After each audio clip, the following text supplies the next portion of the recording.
Hello नमस्कार साथियों, एक बार फिर से स्वागत है आप सभी का। और आज हम डिस्कस करेंगे आरएसपी के लिए एक इम्पोर्टेंट टॉपिक जो है अपने सिलेबस में है, जहाँ से एक क्वेश्चन जो है वो निश्चित रूप से आता है। अगर आप आरएस 2023 का पेपर देखते हैं तो वहाँ भी जो है वो यहाँ से क्वेश्चन आया हुआ है। हम बात करेंगे आज वर्ल्ड हैप्पीनेस रिपोर्ट 2024 की। देखिए, अपना जो सिलेबस है उस सिलेबस में दो रिपोर्टें दी गई है। पहली ये वर्ल्ड हैप्पीनेस रिपोर्ट, वैश्विक खुशहाली सूचकांक, और दूसरी रिपोर्ट है वो है एचडीआई,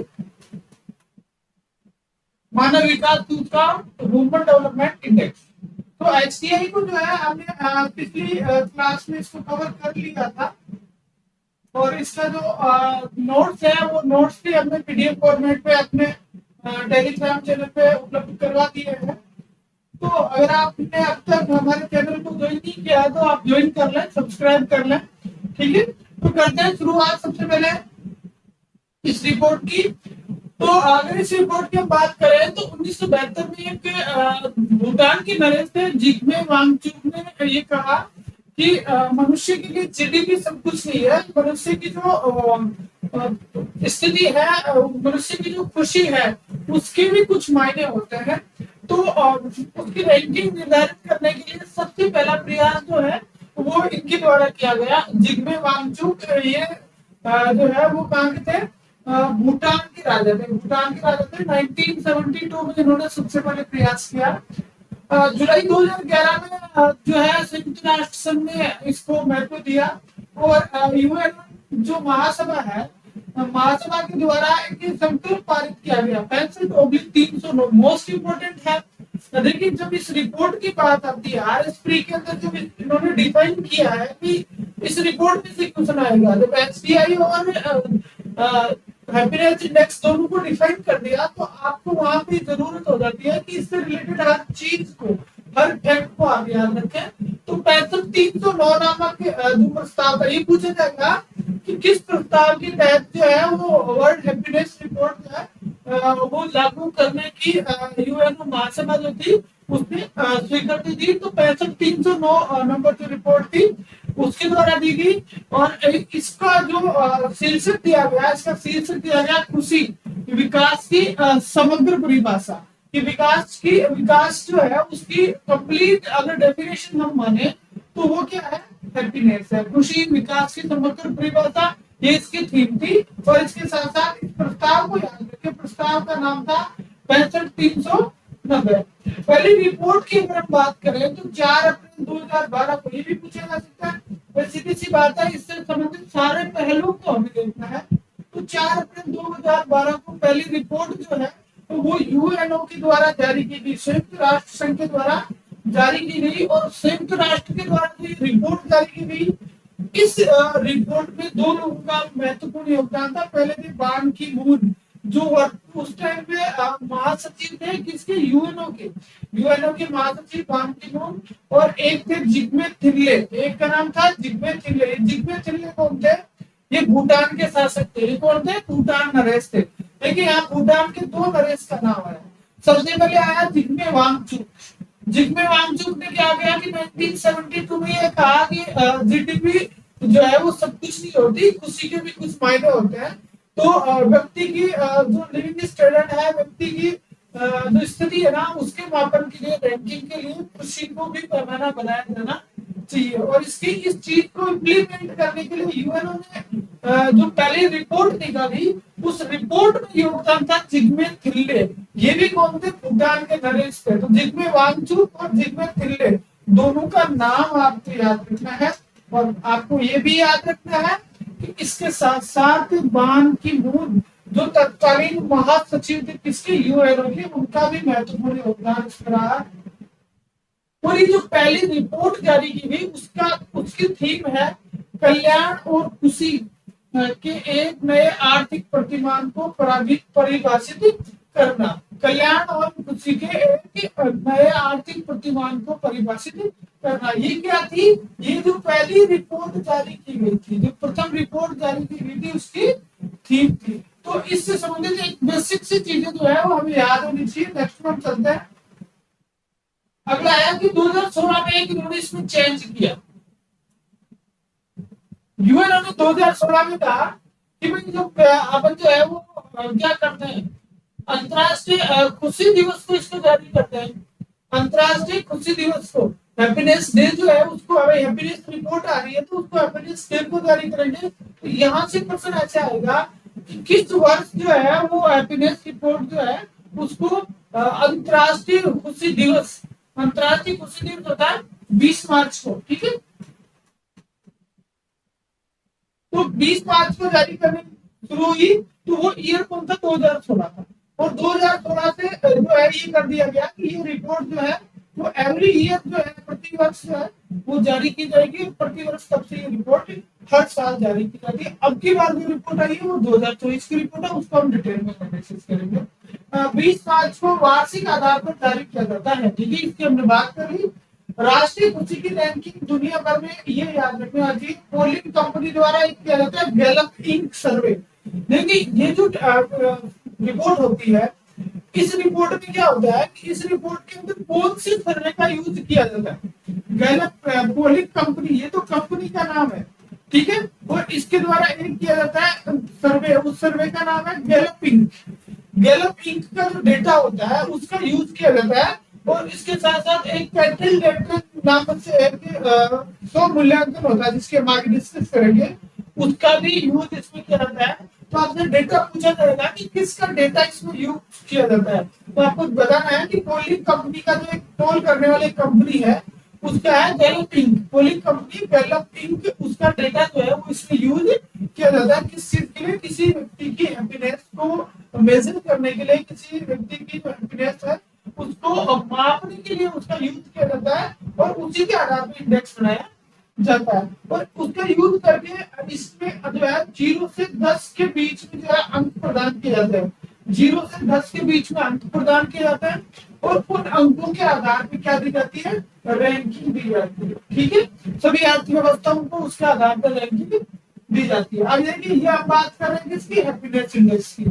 अगर आप यहाँ से सीधा HDI को निकालोगे ना, ह्यूमन डेवलपमेंट इंडेक्स की अगर हम बात करेंगे, तो ह्यूमन डेवलपमेंट इंडेक्स जो है ना उसके अंदर 0 से 1 से कम किया जाता है, उसके अंदर एक अधिकतम होता है, एक जो क्या होता है अधिकतम होता है। और यहाँ तो सर उनके अंदर उसमें तो क्या था 0 से 10, उसमें क्या जाता है 0 से 1, यानी 0 से लेकर 1 तक अंक दिया जाता है किसमें, HDI में।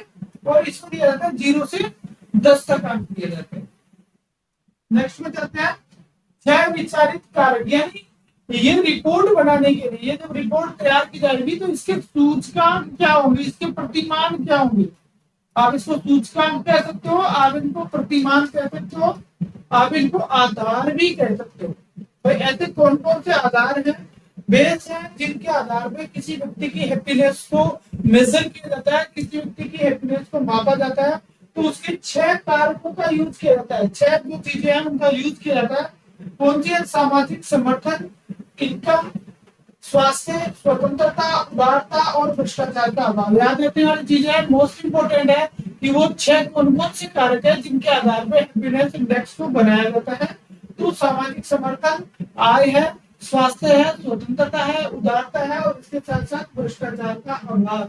ये 6 जो चीजें हैं उनको आधार बनाकर क्या दिया जाता है, नंबर दिए जाते हैं। और नंबर कितने दिए जाते हैं, 0 से 10 के बीच में मार्किंग की जाती है। कितनी की जाती है, 0 से 10 के बीच में। और यहाँ जो मार्क प्राप्त होते हैं उनके आधार पे जो कंट्री या जो अर्थव्यवस्था है उनकी क्या की जाती है, रैंकिंग की जाती है, ठीक है।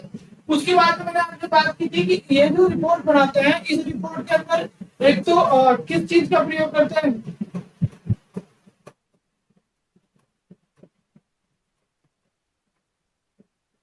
गैलप इंक सर्वे का प्रयोग करते हैं, गैलप इंक सर्वे का प्रयोग करते हैं। इसके साथ साथ कंट्री लेडर का भी प्रयोग किया जाता है। कंट्री लेडर क्या है, कंट्री लेडर एक स्व मूल्यांकन उपकरण है, स्व मूल्यांकन उपकरण है कंट्री लेडर कि जिसमें व्यक्ति खुद जो है वो अपने जवाब देते हैं। एक सर्वे होता है, एक ऑटो जो प्रोसेस है जिसमें व्यक्ति खुद जो है उससे कुछ क्वेश्चंस पूछे जाते हैं और उन क्वेश्चंस का वो क्या देता है, जवाब देता है। और उनके उस जवाब के आधार पे जो है वो क्या किया जाता है, अंक दिए जाते हैं। तो दो चीजों का इसमें प्रयोग होता है, आपको याद रखना है। दो चीजें कौन कौन सी है विशेष तौर से, पहली है गैलप इंक सर्वे जहां से मेन डाटा लिया जाता है, और दूसरी है पेंट्री लेडर नामक एक स्व मूल्यांकन उपकरण। पेंट्री लेडर नामक एक स्व मूल्यांकन उपकरण का भी इसमें प्रयोग किया जाता है। तो ये दोनों चीजें आपको मोस्ट इंपोर्टेंट है, याद रखनी है। 0 से 10 के बीच में मार्किंग की जाती है, और 6 जो है इसके इंडिकेटर्स हैं सामाजिक समर्थन, आय, उत्तरदायित्वता, स्वास्थ्य, स्वतंत्रता, उदारता और भ्रष्टाचार का अभाव। ठीक है, तो इसके आधार पर इनकी मार्किंग होती है। अगला है अंतर्राष्ट्रीय प्रसन्नता दिवस। हमने पहले बात कर ली है कि प्रतिवर्ष 20 मार्च को जो है वो क्या मनाया जाता है, अंतर्राष्ट्रीय प्रसन्नता दिवस मनाया जाता है। और इसी अंतर्राष्ट्रीय प्रसन्नता दिवस यानी 20 मार्च को जो है वो प्रतिवर्ष जो है हैप्पीनेस इंडेक्स रिपोर्ट जारी की जाती है। अब प्रश्न ये आता है कि हैप्पीनेस इंडेक्स रिपोर्ट 20 मार्च को जारी की जाती है, कब से की जाती है? तो आपको याद रखना है भाई लोगों, 2016 से। हमें ये पूछा जाता है कि रिपोर्ट कब से जारी हो रही है, तो हमने बात करी पहले कि 4 अप्रैल 2012। ठीक है, 4 अप्रैल 2012 से जो रिपोर्ट जारी की जाती है। लेकिन अगर ये पूछा जाता है कि 20 मार्च यानी हैप्पीनेस डे को कब से जारी की जाती है, 20 मार्च को जारी की जाती है 2016 से पर ईयर के साथ। अब हम बात करते हैं अंतर्राष्ट्रीय प्रसन्नता दिवस की। तो 28 जून 2012 को इसकी स्थापना हुई।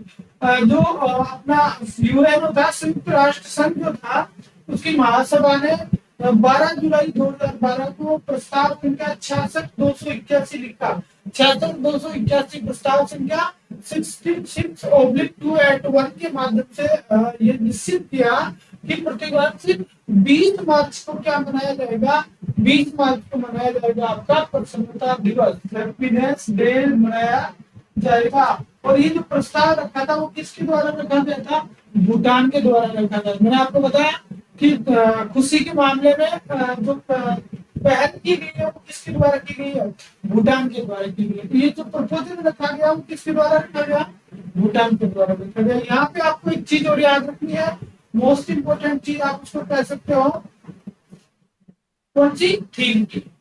ये भी पूछा जा सकता है। क्यों पूछा जा सकता है कि हैप्पीनेस इंडेक्स है तो फिर खुशी से संबंधित सारी जो चीजें है ना आपको पूछी जा सकती है। थीम थी 2024 की खुशी के लिए फिर से जुड़ना, खुशी के लिए फिर से जुड़ना, लचीले समुदायों का निर्माण। खुशी के लिए ये जो 2020-24 की जो हैप्पीनेस डे है उसकी थीम है खुशी के लिए फिर से जुड़ना, लचीले समुदायों का निर्माण। लचीले समुदायों का निर्माण जो है उसकी क्या थी, थीम थी। अब आप बात करते हैं वर्ल्ड हैप्पीनेस इंडेक्स जो है 2024 की। ये तो हमने बेसिक बातें करी भाई हैप्पीनेस इंडेक्स में क्या क्या है।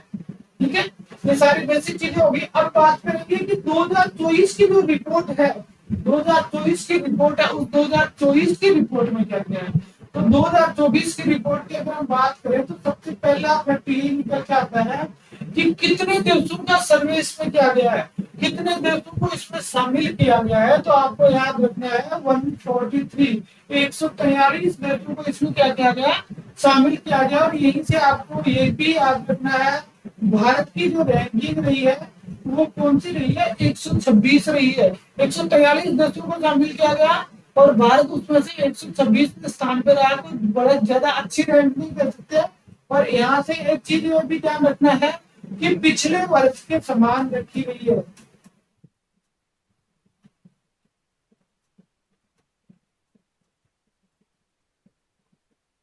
भाई भारत की जो रैंकिंग है वो 126 है 143 में से।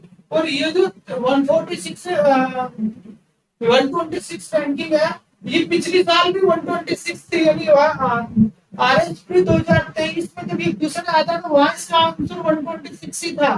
ठीक है, तो यहाँ पे आपको ध्यान रखना कि अब की बार भी 126 ही है।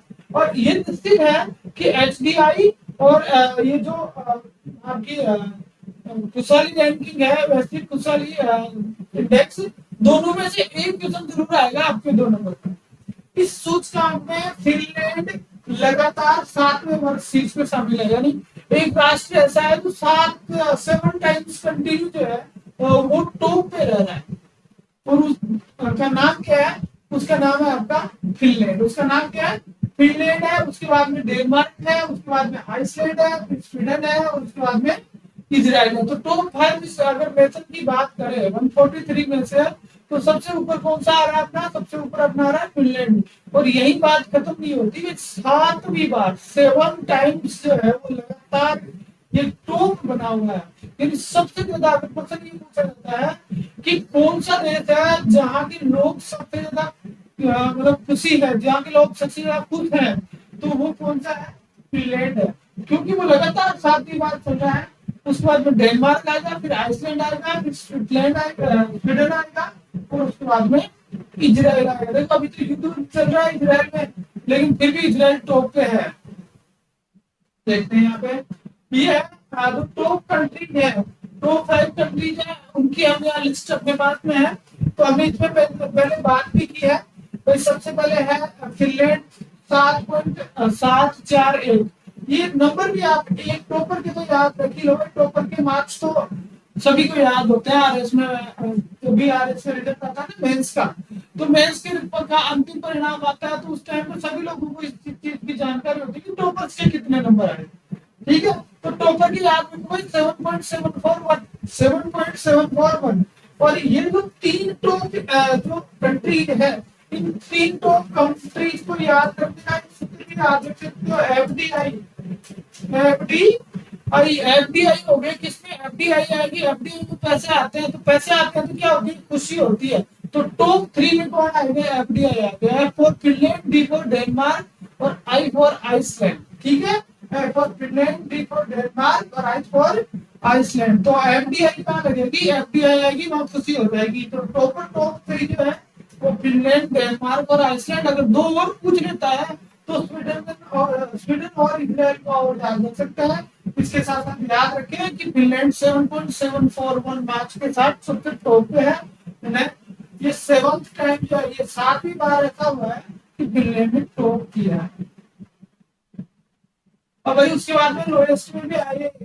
देखिए किसको पूछा जाता है, कोई भी बात होती है तो या तो सबसे भले आदमी को पूछा जाता है, या सबसे बुरे आदमी को पूछा जाता है। क्योंकि अगर अच्छी बात होगी तो भले आदमी को पूछेंगे, गलत बात होगी तो लड़ाई झगड़ा करना होगा तो किसको पूछेंगे, बुरे आदमी को पूछेंगे। तो आपने भले आदमी को पूछ लिया, फिनलैंड भला आदमी था, तो बुरे को भी पूछेंगे तो सबसे बुरा आदमी को भी अफगानिस्तान, आपका पड़ोसी सबसे बुरा अफगानिस्तान।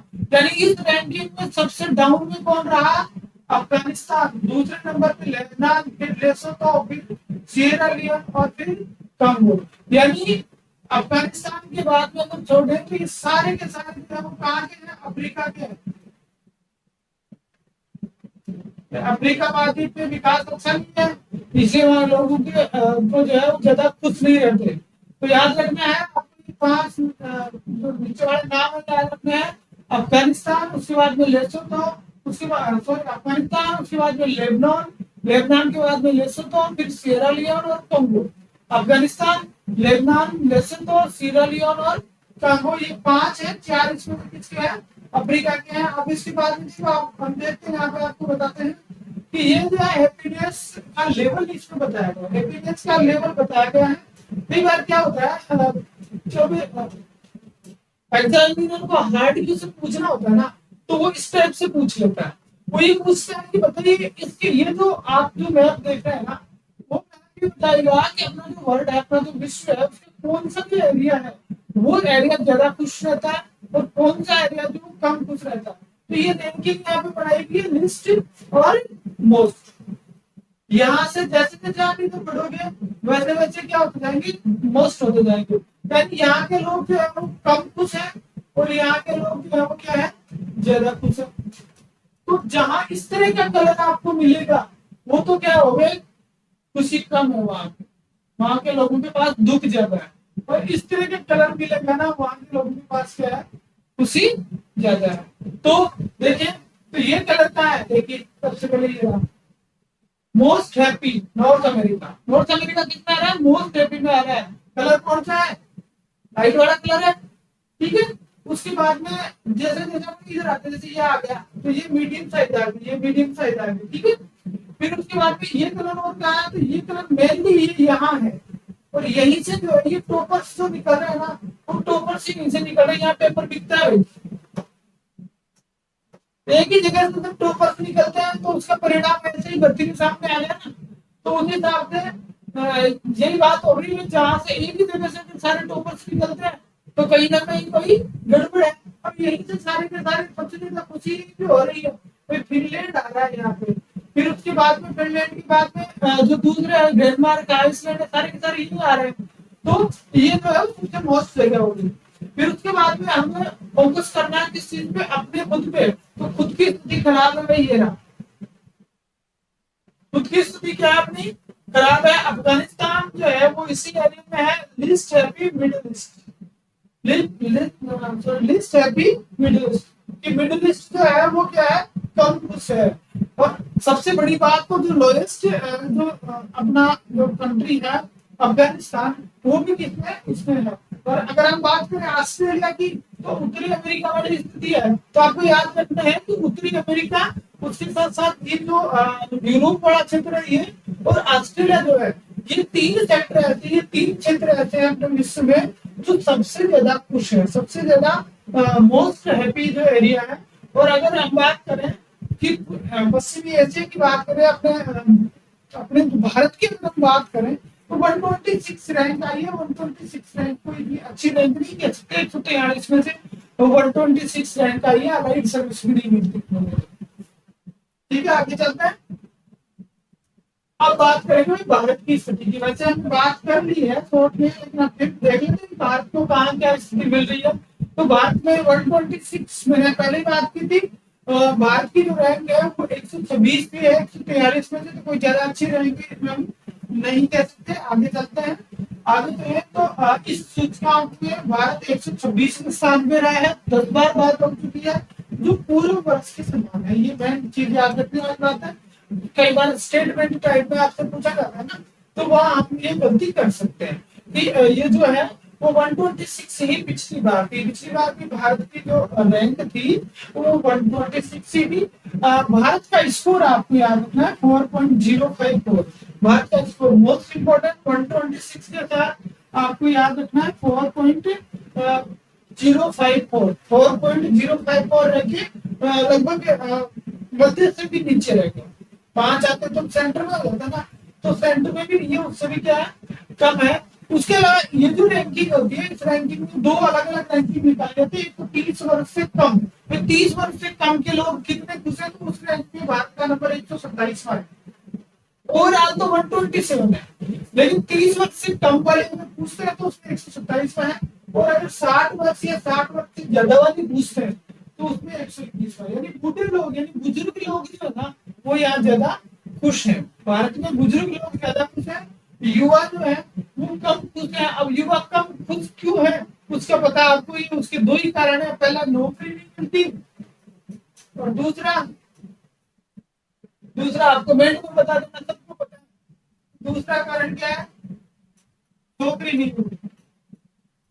ठीक है, तो नौकरी और छोकरी के कारण सबसे ज्यादा दुखी कौन है, युवा है। भारत 127 पे आ गया, और 60 वर्ष के पास जो है ना, वो कोई काम नहीं है, पूरे दिन ताश खेल के मौज करनी है, लेकिन 121 के बाद आ गया। अब इसके साथ साथ अगर प्रथम पूछ लिया जाए तो 30 वर्ष वालों में लिथुआन जो है ना, वो टॉप पे है, एक नंबर पे। सबसे ज्यादा युवा जो खुश है वहां पे है। और अगर बुजुर्गों में पूछा है, डेनमार्क टॉपर है। ठीक है, तो ये हो गई बात की इसमें रैंक।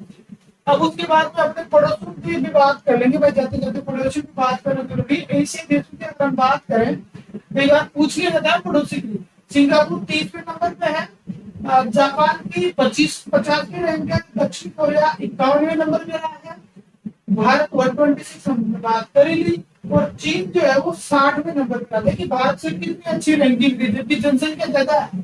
पाकिस्तान 108वें स्थान पर। तो ये तो बात जमने वाली तो नहीं है कि पाकिस्तान 108 भारत 126। पाकिस्तान में लोग ज्यादा खुश हैं, तो बात तो सभी तो नहीं, लेकिन रिपोर्ट नहीं गई है, तो याद रखने वाली चीजें याद रखनी पड़ेगी। यानी हमसे ज्यादा खुश थे पाकिस्तान में रोज शाम गोले बरसते हैं। म्यांमार 118वें स्थान पर आया है, श्रीलंका 128 पे रह सही है, बांग्लादेश 129 पे रह से हालात है, ठीक है।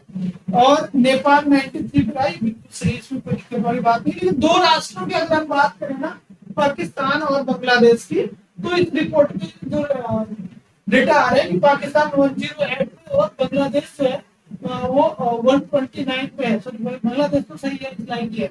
तो पाकिस्तान जो है वो थोड़ी देर बाद उतरती नहीं है। तो ये एक अपनी रिपोर्ट होगी पूरी की पूरी, ठीक है। नेक्स्ट टॉपिक जो है वो लेकिन हम वापस उपस्थित होंगे।